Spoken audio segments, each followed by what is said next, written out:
presenting a perfect image. Fuck that. So yeah, this is me straight out of bed. Well, actually I've been awake and out of bed for nearly 2 hours now, but this is how I looked like back then. I haven't looked prettier, I haven't washed my hair, you don't want to smell my breath right now. I've just had a coffee. But look at this. I've just posted publicly on Facebook a selfie I just took, right, with the caption, I don't allow myself to be controlled by hang on, I'll read it here. I don't allow myself to be controlled by my imagination of what your or anybody's negative opinions of me might be. And that's why I don't mind you seeing me like this, fresh out of bed, pre-shower, not living in a $1 million apartment, stinking of coffee, eyebrows all over the place.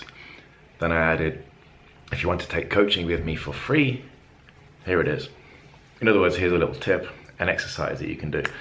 So I just said, tomorrow morning, when you rise from your dog basket, couch, bed, mattress, whatever you sleep on, let's see a selfie of you fresh out of bed.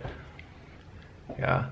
Now that terrifies a lot of people because it's like, oh no, they can't see me like this without my beautiful face paint on or without my smart clothes. You know, I present an image to the world that takes me an hour to do before I leave the house, right? Yeah, so basically that means that you're living in fear of people getting to see the real you. I mean, sure, it's a lot nicer to be seen as perfect or to be seen as an improved version of yourself.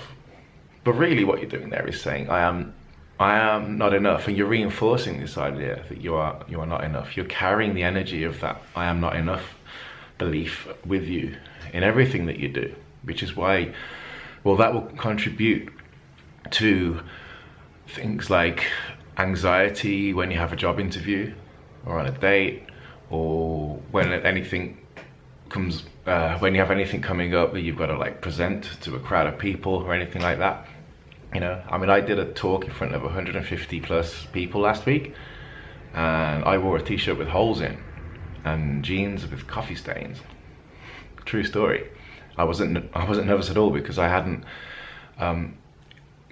held on to the energy of I am not enough. Instead, I observed that thought that I might not be perfect and that certain people in the audience might think that I'm a weirdo or a tramp. And I thought, yeah, sure. I know that I'm not those things though. So I just kind of went, I love the fact that I had that thought because it's, you know, makes life interesting, but I'm not going to absorb the energy of that thought and let it become me and affect the way I carry myself. I just let go of the thought. I literally just went, off you go. You don't help me. You're coming from a place of fear rather than a place of, I got this, you know.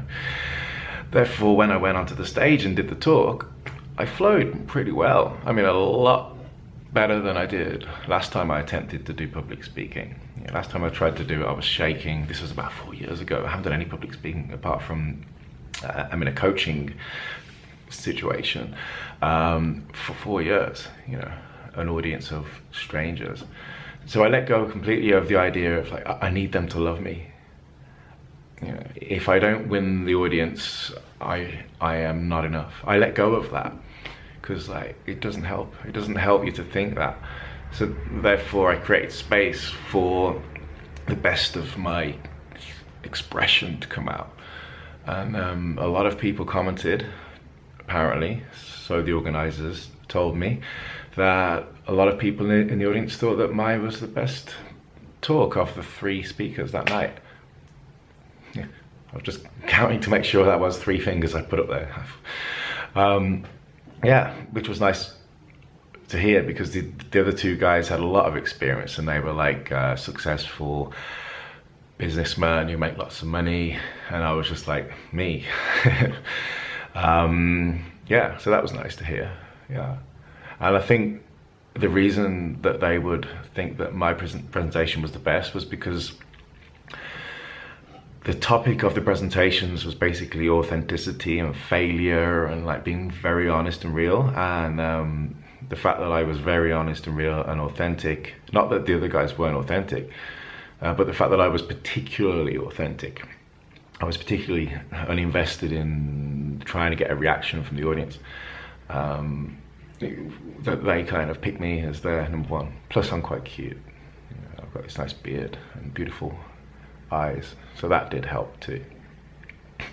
Alright guys, thanks for watching, and I hope that you'll post a selfie on Facebook for the world to see, like fresh out of bed.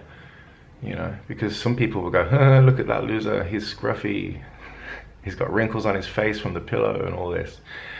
Yeah, in life people will, no, there will always be some people who will look at you and say, no, he's not for me.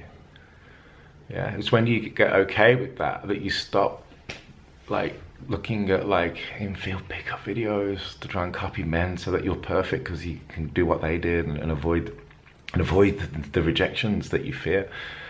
You know, rejection is a stupid word for all of this, really. It's just some people in life you will click with and some people you won't. But this life isn't about trying to get people to like you. This is about trying to find the people that you like.